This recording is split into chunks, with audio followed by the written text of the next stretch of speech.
Harry Potter dan Kamar Rahasia. Karya J.K. Rowling. Bab 1. Ulang tahun paling buruk. Bukan untuk pertama kalinya, pertengkaran meledak di meja makan rumah Private Drive nomor 4. Sebelumnya, Mr. Vernon Dursley telah terbangun pagi-pagi buta oleh bunyi uhu-uhu keras dari kamar keponakannya, Harry. Untuk ketiga kalinya minggu ini. Kalau kau tidak bisa mengontrol burung hantu itu, dia harus pergi. Raungnya. Dia bosan. Dia biasa berterbangan di luar. Kalau aku boleh melepasnya di malam hari, katanya. Apa aku kelihatan bodoh? Aku tahu apa yang akan terjadi kalau burung hantu itu dibiarkan lepas. Kata Paman Vernon geram. Seserpih telur goreng bergantung pada kumisnya yang lebat. Dia bertukar pandang geram dengan istrinya, Petunia. Harry mencoba berargumentasi, tetapi kata-katanya tenggelam oleh sendawa Dudley yang keras dan panjang. Dudley adalah anak Mr. dan Mrs. Dursley. Aku mau tambah daging asap. Masih banyak di wajan, manis. Jawab Bibi Petunia, matanya terharu menatap anak laki-lakinya yang super gemuk. Kami harus memberimu makan banyak-banyak selagi ada kesempatan. Aku tak senang mendengar tentang makanan di sekolahmu. Omong kosong, Petunia. Aku tak pernah kelaparan waktu aku di Smeltings. Kata Paman Vernon memprotes. Dudley mendapatkan cukup banyak makanan. Iya kan, Nak? Dudley, yang luar biasa gemuknya, sampai pantatnya melimpah di kiri kanan kursi dapur, menyeringai dan menoleh kepada Harry. Ambilkan wajannya. Ups, aku lupa kata sihirnya. Kata Harry jengkel. Dampak kalimat sederhana pada keluarga itu sungguh luar biasa. Dudley tersedak dan terjatuh pada kursinya keras sekali sampai menggetarkan seluruh dapur. Mrs. Dursley menjerit dan menutup matanya. Mr. Dursley melompat bangun. Urat-urat berdenyutan di pelipisnya. Maksudku, kata tolong. Kata Harry cepat-cepat. Aku tidak bermaksud. Bukankah sudah kularang mengucapkan kata S itu di dalam rumah kita? Gelegar pamannya dari seberang meja. Tapi aku... Berani-beraninya kau mengancam Dudley. Raung Paman Vernon menggebrak meja dengan tinjunya. Aku cuma... Kuperingatkan kau. Aku tidak mengizinkan keabnormalanmu disebut-sebut di bawah atap rumah ini. Harry bergantian memandang wajah keunguan pamannya dan wajah pucat bibinya yang sedang berusaha membantu Dudley bangun. Baiklah, kata Harry. Paman Vernon duduk kembali, tersengal seperti badak bercula satu yang kehabisan napas. Dia memandang Harry lewat sudut matanya yang kecil dan tajam. Sejak Harry pulang untuk liburan musim panas, Paman Vernon memperlakukannya seperti bom yang bisa meledak setiap waktu, karena Harry bukan anak biasa. Sebetulnya, dia memang sama sekali bukan anak biasa. Harry Potter adalah penyihir. Penyihir yang baru melewatkan tahun pertamanya di sekolah sihir Hogwarts. Dan jika keluarga Dursley tidak senang menerimanya selama liburan, itu bukan apa-apa dibanding perasaan Harry. Harry merasa sangat rindu pada Hogwarts sehingga rasanya dia sakit perut terus-menerus. Dia merindukan kastilnya dengan lorong-lorong rahasia dan hantu-hantunya. Pelajaran-pelajarannya, walaupun mungkin tidak merindukan Snape, guru pelajaran ramuannya. Surat-surat yang dibawa oleh burung-burung hantu, makan bersama di aula besar, tidur di tempat tidurnya di menara asrama, mengunjungi si pengawas binatang liar, Hagrid, di pondoknya yang di dekat hutan terlarang. Dan terutama Quidditch, olahraga paling populer di dunia sihir. 6 tiang gawang tinggi, 4 bola terbang, dan 14 pemain di atas sapu terbang. Semua buku pelajaran Harry, tongkat, jubah, kuali, dan sapu top Nimbus 2000-nya dikunci di dalam lemari di bawah tangga oleh Paman Vernon. Begitu Harry tiba di rumah. Apa pedulinya keluarga Dursley kalau Harry kehilangan tempat di tim Quidditch asramanya karena dia tidak berlatih selama musim panas? Apa urusannya bagi keluarga Dursley jika Harry kembali ke sekolah tanpa mengerjakan PR-PR-nya? Keluarga Dursley termasuk yang oleh para penyihir disebut Muggle. Tak memiliki setetes pun darah penyihir di nadi mereka. Dan bagi mereka, memiliki penyihir dalam keluarga adalah aib yang sangat memalukan.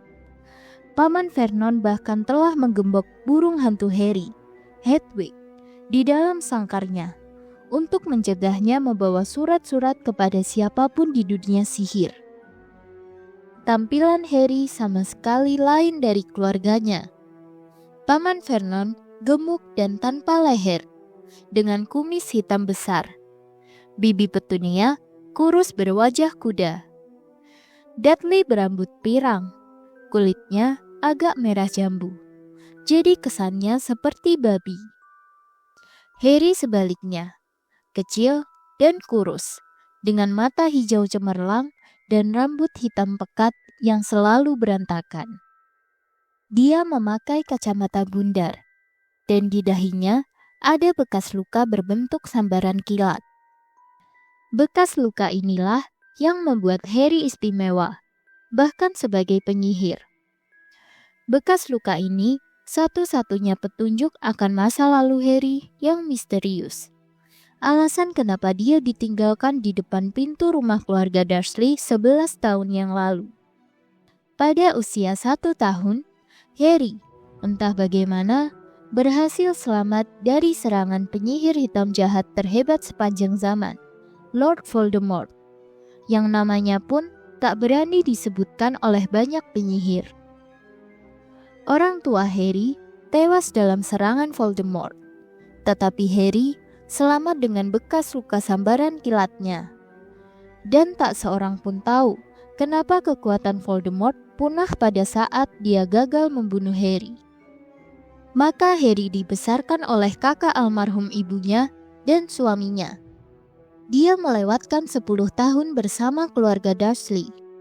Tak pernah memahami kenapa dia tak putus-putus membuat hal-hal aneh terjadi walaupun dia tak bermaksud melakukannya. Dia mempercayai cerita keluarga Dursley bahwa bekas lukanya didapatnya dalam kecelakaan lalu lintas yang menewaskan orang tuanya. Dan kemudian, tepatnya setahun yang lalu, Hogwarts menulis surat kepada Harry.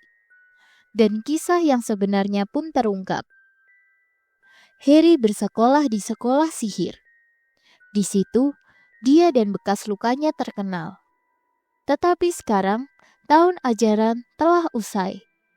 Dan dia kembali bersama keluarga Dursley selama musim panas. Kembali diperlakukan seperti anjing yang habis berguling-guling di sampah bau.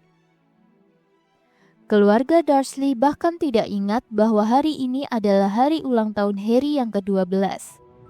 Tentu saja, harapannya tidak muluk-muluk. Mereka belum pernah memberinya hadiah yang layak, apalagi kue ulang tahun. Tapi kalau sama sekali melupakannya... Saat itu Paman Vernon berdeham dengan lagak sok penting dan berkata, Nah, seperti kita semua tahu, hari ini hari yang sangat penting. Harry mendongak, nyaris tak berani mempercayainya. Hari ini, aku mungkin akan membuat transaksi terbesar di dalam karirku, kata Paman Vernon. Harry kembali memakan roti panggangnya. Tentu saja, pikirnya getir. Yang sedang dibicarakan Paman Vernon adalah acara makan malam konyol itu. Sudah 2 minggu ini, tak ada hal lain yang dibicarakannya. Ada pemborong kaya dan istrinya yang akan datang untuk makan malam dan Paman Vernon berharap mendapat pesanan besar darinya. Perusahaan Paman Vernon memproduksi bor. Kurasa kita harus mengulang susunan acara kita sekali lagi. Kata Paman Vernon. Kita semua harus siap-siap di posisi masing-masing. Jam 8 nanti. Petunia, kau di kamar tamu. Siap menyambut kedatangan mereka di rumah kita dengan anggun. Kata Bibi Petunia segera. Bagus. Dan Dudley? Aku siap membuka pintu. Boleh kusimpan mantel Anda, Mr. dan Mrs. Mason? Dudley memasang senyum tolol. Mereka akan menyukai Dudley. Seru Bibi Petunia terpesona. Hebat Dudley. Kata Paman Vernon.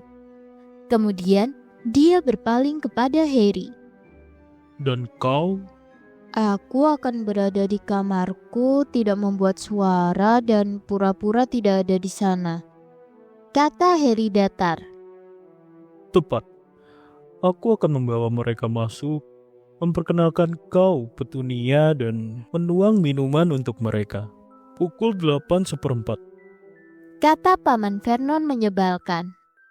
Akan kuumumkan makan malam telah siap. Kata Bibi Petunia. Dan Dudley, kau akan bilang, Boleh saya antar Anda ke ruang makan, Mrs. Mason? Kata Dudley menawarkan lengannya yang gemuk pada wanita yang tak kelihatan. Gentleman kecilku yang sempurna, kata Bibi Petunia terharu. dan kau? Kata Paman Vernon kejam kepada Harry. Aku akan berada di kamarku, tidak membuat suara dan pura-pura tidak ada di sana. Kata Harry bosan. Persis. Sekarang kita harus berusaha memberikan beberapa pujian selama makan malam. Petunia, ada ide? Vernon bercerita, Anda pemain golf yang hebat, Mr. Mason. Gaun Anda indah sekali. Di mana Anda membelinya, Mrs. Mason? Sempurna. Dudley, Bagaimana kalau kami harus menulis karangan tentang pahlawan yang kami kagumi di sekolah, Mr. Mason? Dan saya menulis tentang Anda. Ini sungguh kelewatan. Baik bagi Bibi Petunia maupun Harry. Walaupun dengan alasan berbeda. Bibi Petunia menangis saking terharunya dan memeluk anaknya. Sedangkan Harry membungkuk ke bawah meja supaya mereka tidak melihatnya tertawa. dan kau? Harry berusaha membuat wajahnya serius ketika muncul dari bawah meja. Aku akan berada di kamarku, tidak membuat suara dan pura-pura tidak ada di sana. Katanya. Betul sekali. Kau harus begitu. Suami istri Mason sama sekali tak tahu menahu tentang kau. Dan harus tetap begitu. Setelah makan malam selesai, kau bawa Mrs. Mason kembali ke ruang tamu untuk minum kopi, Petunia. Dan aku akan mengalihkan pembicaraan ke bor. Kalau beruntung, transaksi akan aku selesaikan dan kontrak akan ditandatangani sebelum berita pukul 10 malam. Kita akan membeli rumah berlibur di Mallorca pada jam sekian besok malam. Kata Paman Vernon keras. Harry tidak bisa ikut senang mendengar kabar ini. Menurut perasaannya, di Mallorca pun keluarga Dursley tidak akan lebih menyukainya daripada di rumah ini. Baik, aku berangkat ke kota untuk mengambil jas malam untukku dan Dudley. Dan kau, jangan ganggu bibimu sementara dia membersihkan rumah. Gertaknya pada Harry. Harry keluar lewat pintu belakang. Cuaca amat cerah.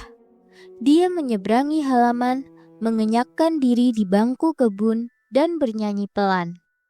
Happy birthday to me, happy birthday to me. Tak ada kartu, tak ada hadiah, dan dia akan melewatkan malam ini dengan berpura-pura bahwa dia tak ada. Dia memandang sedih ke pagar tanaman. Belum pernah dia merasa kesepian seperti itu.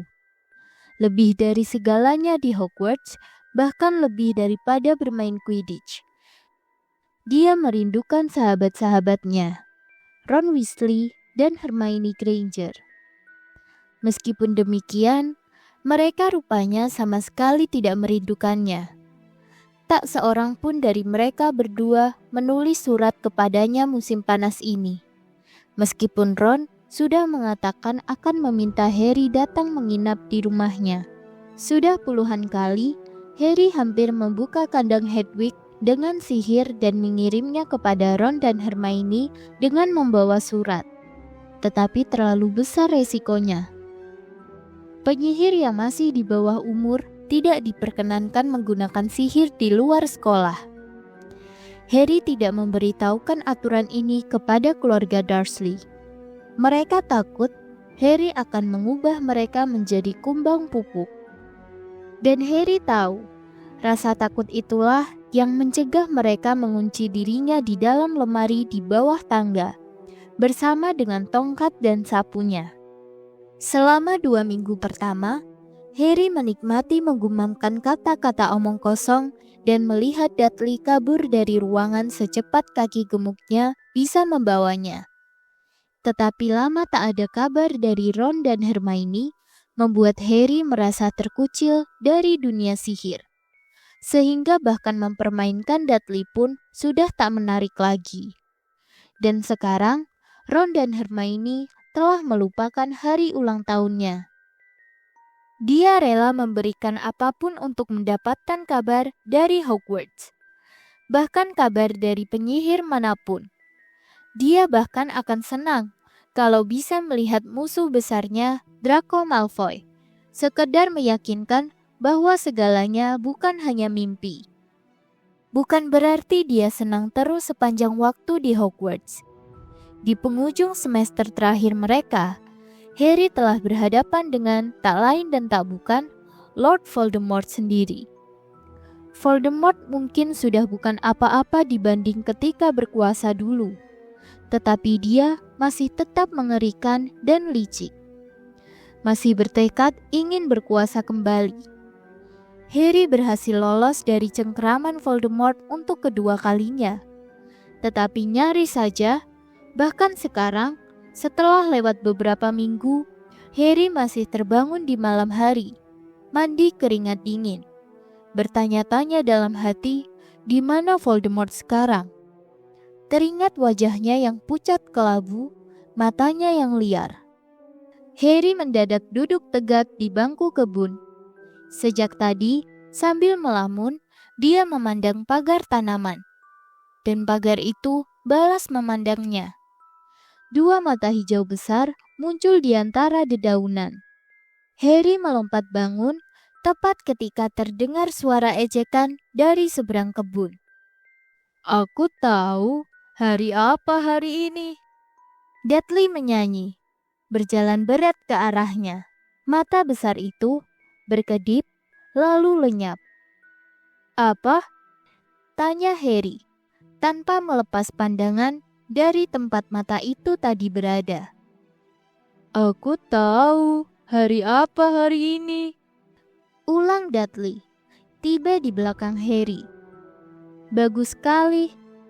Jadi akhirnya kau hafal nama-nama hari," kata Harry. "Hari ini hari ulang tahunmu. Kenapa kau tidak menerima satu kartu pun? Apa kau tidak punya teman di tempat sinting itu?" Cemooh Dudley. "Jangan sampai ibumu dengar kau menyebut-nyebut sekolahku," kata Harry dingin. Dudley menarik celananya yang melorot ke pantatnya yang gemuk. "Kenapa kau terus memandang pagar?" tanyanya curiga. "Aku mencoba memutuskan mantra apa yang paling baik untuk membakarnya," kata Harry. Dudley langsung terhuyung mundur. Wajahnya yang gemuk kelihatan panik. Tidak boleh," Dad bilang kau tidak boleh menyihir. Dia bilang dia akan mengusirmu. Dan kau tak punya tempat lain. Kau tak punya teman yang bisa menerimamu. Jiggery pokery, hocus pocus, squiggly wiggly, kata Harry tegas. Mom, dia melakukan yang tak boleh itu. Raung Dudley yang tersandung kakinya sendiri dalam ketergesaannya berlari kembali ke rumah. Harry harus membayar mahal untuk kesenangan sesaat itu. Karena baik Dudley maupun pagarnya sama sekali tak bercacat. Bibi Petunia tahu dia tidak betul-betul menyihir. Tetapi Harry tetap harus menunduk menghindar ketika Bibi Petunia mengayunkan wajan bersabun ke kepalanya. Kemudian, Bibi Petunia menyuruhnya bekerja, dengan ancaman dia tidak akan diberi makan sampai pekerjaannya selesai. Sementara, Dudley bermalas-malasan menontonnya sambil makan es krim. Harry membersihkan jendela, mencuci mobil, memotong rumput, merapikan petak-petak bunga, menggunting dan menyirami mawar, dan mengecat ulang bangku kebun. Matahari bersinar terik sekali, membakar tengkuknya. Harry tahu dia seharusnya tidak terpancing ledekan Dudley, tetapi Dudley mengatakan hal yang persis sedang Harry pikirkan. Mungkin dia tak punya teman di Hogwarts. Sayang sekali mereka tak bisa melihat Harry Potter sekarang, pikirnya jengkel. Sementara dia menebarkan pupuk kandang di kebun bunga. Punggungnya sakit, keringat bercucuran di wajahnya. Sudah pukul 7:30 malam ketika akhirnya dia mendengar Bibi Petunia memanggilnya. Masuk, dan berjalan di atas koran. Harry masuk dengan senang ke dapur yang mengilap. Di atas lemari es sudah siap puding untuk malam ini, dihiasi seonggok krim dan violet dilapis gula. Daging panggang sedang berdesis di dalam oven. Cepat makan, Mr. dan Mrs. Mason sebentar lagi datang, kata Bibi Petunia galak, seraya menunjuk 2 iris roti dan segumpal kecil keju di atas meja dapur. Bibi Petunia sudah memakai gaun malam berwarna merah jambu salem. Harry mencuci tangan dan segera menghabiskan makan malamnya yang mengenaskan. Begitu dia selesai, Bibi Petunia langsung menyingkirkan piringnya. Naik cepat. Ketika melewati pintu ruang duduk, sekilas Harry melihat Paman Vernon dan Dudley memakai jas dan dasi kupu-kupu. Baru saja dia tiba di atas tangga, bel pintu berdering dan wajah marah Paman Vernon muncul di kaki tangga. Ingat, suara sekecil apapun. Harry berjingkat menuju kamarnya, menyelinap masuk, menutup pintu, dan berbalik untuk menghempaskan diri ke atas tempat tidurnya. Celakanya, sudah ada yang duduk di atas tempat tidurnya.